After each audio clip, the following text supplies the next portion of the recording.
آپ لوگ 6 والے ہیں کہ 9 والے ہیں؟ بتائیے 6 والے کون کون ہیں؟ اچھا ایک بات بتائیے کہ ایک بزرگ کا ایک مرتبہ وصال ہوتا ہے کہ 2 مرتبہ؟ آپ جب دنیا سے جاؤ گے تو 1 مرتبہ کہ 2 مرتبہ جاؤ گے؟ بات صاف ستھری ہے۔ خواجہ غریب نواز رضی اللہ تعالیٰ عنہ کے علاوہ دنیا کے کسی بزرگ کو پوچھ لیجیے، دیکھ لیجیے آپ، کسی کا 2 مرتبہ قول ہوتا ہے؟ فاتحہ تو 24 گھنٹہ دیجیے، اس کی بات نہیں ہے۔ کوئی کہے ابھی فاتحہ ہی تو ہے، نہیں، فاتحہ اپنی جگہ پر ہے، مگر آپ جو قل کا نام دے رہے ہیں میں اس کی بات کر رہا ہوں۔ مسئلے کے اعتبار سے اس میں کوئی حرج نہیں ہے، یہ بات بھی سن لیں، مسئلے کے اعتبار سے اس میں کوئی حرج نہیں ہے، فاتحہ ہے، مگر جو دھوم دھڑاکہ جس انداز کا تماشا بازی ہوتی ہے اس سے پرہیز کیجیے۔ سمجھ میں آیا؟ کسی صورت میں ثواب کا کام یہ نہیں ہے۔ دیکھ لیجئے گا درس میں یا علماء کی محفل میں بیٹھنے والے کبھی بھی ان کاموں میں انوال نہیں ہوتے۔ ہاں صبح قرآن خوانی ہوگی تو بیٹھ جائیں گے، یا لنگر بن رہا ہوگا تو اس میں پیسہ دے دیں گے، مگر یہ جو ہلڑ بازی رات میں ہوتی ہے، علماء کے قریب رہنے والے کبھی بھی ان باتوں میں شامل آپ کو نہیں ملیں گے، اس لیے کہ اس کی کوئی حقیقت۔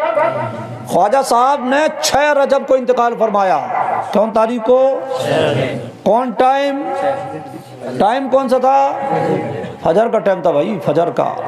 سرکار غریب نواز عشاء کی نماز پڑھ کر کے حجرے کے اندر، بات ختم، اب سب باہر، اکیلے غریب نواز عشاء کی نماز پڑھ کر حجرے کے اندر تشریف لے جاتے، اور رات بھر اللہ تعالیٰ کے ذکر کی آوازیں آتی رہتی وہاں سے، آپ کے جسم مبارک سے، اللہ واللہ اللہ اکبر وغیرہ وغیرہ، ساری رات۔ کبھی پیر پٹکنے کی آواز آتی۔ یہ سب بزرگوں کے وظیفے ہیں، سمجھ میں آیا؟ اس پر مت پڑ گیا، اس کی تشریح بھی زیادہ نہ سنیے، سنائیے۔ ساری رات کمرے میں اپنے، اور کسی کی مجال نہیں تھی آپ کی کمرے سے چلا جائے۔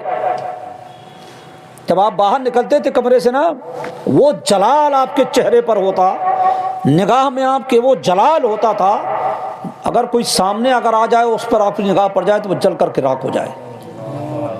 اس لیے غریب نواز رضی اللہ تعالیٰ عنہ جب باہر نکلا کرتے تو دروازے کے باہر آپ کے مریدین سرکار قطب الدین بختیار کاکی ایک پتھر رکھ دیتے تھے۔ غریب نواز باہر نکلتے جیسے ہی پتھر پر نگاہ پڑتی، پتھر جل کر کے راکھ ہو جاتا تھا۔ ہاں یہ ہے ہمارے غریب نواز، پتھر جل کر کے راکھ ہو جاتا تھا، وہی پر پھر آپ کا جلال نارمل ہو جاتا۔ تو یہ جلال کس کا تھا؟ جلوہ خدا دیکھا کرتے تھے، سبحان اللہ۔ سمجھ میں آیا؟ خدا کا ذکر کرتے اور خدا کے جلووں میں ڈوب جایا کرتے۔ وہ جلال آپ کی آنکھوں میں جو آتا تھا، جس طرح موسیٰ کلیم اللہ نے خدا کا جلوہ دیکھا، جس طرح کا مطلب سمجھانے کے لیے، ورنہ وہ نبی ہے یہ امتی ہے، کسی صورت میں دونوں کا برابری نہیں ہے۔ اللہ کا جلوہ دیکھا موسیٰ کلیم اللہ نے، آپ کی آنکھوں میں اتنا جلال آ گیا تھا کہ آپ نقاب ڈالے رہتے تھے اپنے چہرے پر، ڈائریکٹ آپ کی آنکھوں سے آنکھیں ملانے کی کسی کی طاقت نہیں تھی، نقاب ڈالے رہتے تھے حضرت موسیٰ علیہ السلام۔ اگر کسی نے آپ کی آنکھوں کی طرف دیکھ لیا اس کی آنکھ باہر نکل آتی تھی۔ ایک جھلک دیکھا تھا حضرت کلیم اللہ نے رب العالمین کے جلوے کی، تو یہ جلال آ گیا، ایک جھلک کا یہ عالم تھا۔ میرے مصطفیٰ نے ایک جھلک نہیں دیکھی، ٹک ٹکی باندھ کے اپنے رب کا دیدار کیا، سبحان اللہ۔ ٹک ٹکی باندھ کر میرے مصطفیٰ نے اپنے رب کو دیکھا، اور پھر ٹک ٹکی باندھ کر حضرت ابو بکر صدیق نے مصطفیٰ کو دیکھا، سبحان اللہ۔ کوئی نقاب نہیں۔ حضرت فاروق اعظم نے دیکھا، کوئی نقاب نہیں۔ عثمان غنی نے دیکھا، کوئی نقاب نہیں۔ مولا علی نے دیکھا، کوئی نقاب نہیں۔ اللہ اکبر، یہ فرق ہے حبیب اور کلیم میں، سبحان اللہ۔ حضرت موسیٰ کلیم اللہ کے آنکھوں میں وہ جلال آ گیا کہ اسے چھپانے کے لیے آپ کو حجاب ڈالنا پڑا، اور مصطفیٰ کے آنکھوں میں خدا کو دیکھنے کے بعد جو جلال آیا اس کا انتظام اللہ نے کیا۔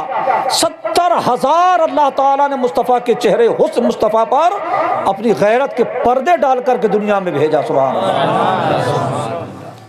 موسیٰ کلیم اللہ نے ایک پردہ ڈالا، حضور کے چہرے مبارک پر اللہ نے 70,000 غیرت الہی کے پردے ڈال کر کے بھیجے ہیں، تبھی تو سب حضور کو دیکھ لیتے تھے نا، ورنہ جب وہاں نہیں دیکھ پا رہے تھے تو یہاں کیا دیکھ پاتے۔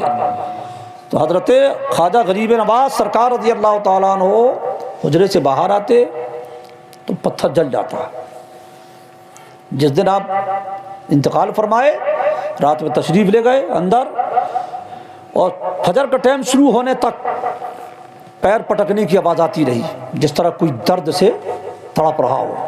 اللہ کا ذکر میں آپ اتنے بے خود ہو جاتے ہیں کہ پیر پٹکنے کی آواز آتی ہے، سب باہر ہیں۔ اچانک صبح فجر کا ٹائم ختم ہوا، جیسے ہی آپ کی آواز بند ہو گئی، پیر پٹکنا بھی بند اور سب آواز بند۔ بہرحال دروازہ کھول کر جب لوگ اندر گئے تو دیکھا کہ غریب نواز خدا کو پیارے ہو چکے، اور آپ کی پیشانی یعنی ماتھے میں لکھا تھا ماتا حبیب اللہ فی حب اللہ، اللہ کا دوست اللہ کی دوستی میں چلا گیا۔ سبحان اللہ۔ کتنے دم پردہ کر لیے ہیں فجر کے وقت میں۔ اس لیے ہماری مسجد میں فجر بعد بھی قرآن شریف کی فاتحہ ہم ہر مسجد میں ہوتی ہے، وہاں بھی ہوگی یہاں بھی ہوگی، اس میں شامل ہو جائیے۔ ہم غریب نواز کی بارگاہ میں بھلے نہیں پہنچ پائے ہیں، مگر ہم اپنے گھروں میں ان کے قرآن شریف کے ٹائم پر اگر حاضر ہو کر ان کی بارگاہ میں خراج عقیدت پیش کریں گے، اللہ کی قسم غریب نواز آپ کو وہیں سے عنایتیں و کرم فرمائیں گے انشاءاللہ۔ سمجھ میں اللہ کے رسول نے بھیجا ہی ہمیں عطا کرنے کے لیے ہے، حضور نے اپنا نائب بنا کر کے بھیجا ہے، جاؤ ہندوستانیوں کو ہماری نعمتیں لوٹاؤ، سبحان اللہ، ہماری برکتیں لوٹاؤ۔ اللہ کے رسول علیہ السلام نے اپنے لخت جگر کو ہندوستان میں بھیجا ہے ہمیں نوازنے کے لیے۔ ہمیں نوازتے تو وہ امیروں کو بھی ہیں، مگر غریبوں کو زیادہ نوازتے ہیں، غریبوں کو زیادہ نوازتے ہیں۔ سرکار محدث اعظم ہند ہاشمی میاں مدنی میاں کے ابا سرکار محدث اعظم ہند فرماتے ہیں غریب آئے ہیں در پر تمہارے غریب نواز، کرو غریب نوازی میرے غریب نواز، تمہارے در کی کرامت یہ بارہا دیکھی، تمہارے در کی کرامت یہ بارہا دیکھی، غریب آئے اور ہو گئے غریب نواز۔ سبحان اللہ، ہو گئے غریب نواز کا مطلب خواجہ صاحب نہیں بن گئے، غریبوں کو عطا کرنے والے بن گئے۔ آئے تھے غریب، یہ پیسے والی امیری غریبی کی بات نہیں ہے، آئے تھے غریب یعنی مرتبہ ولایت میں اتنا اونچا مقام لے کر نہیں آئے، مگر جب آپ کی چوکھٹ میں آ گئے تو آپ نے وہ مقام عطا کر دیا کہ وہ بھی غریب نوازی کرنے لگے۔ سبحان اللہ، تمہارے در کی کرامت یہ بارہا دیکھی، غریب آئے اور ہو گئے غریب نواز۔ اور بھی بہت سے اشعار اس وقت ذہن میں نہیں آ رہے ہیں۔ اللہ تبارک و تعالی حضور غریب نواز کے فیوز و برکات سے ہم سب کو مالا مال فرمائے۔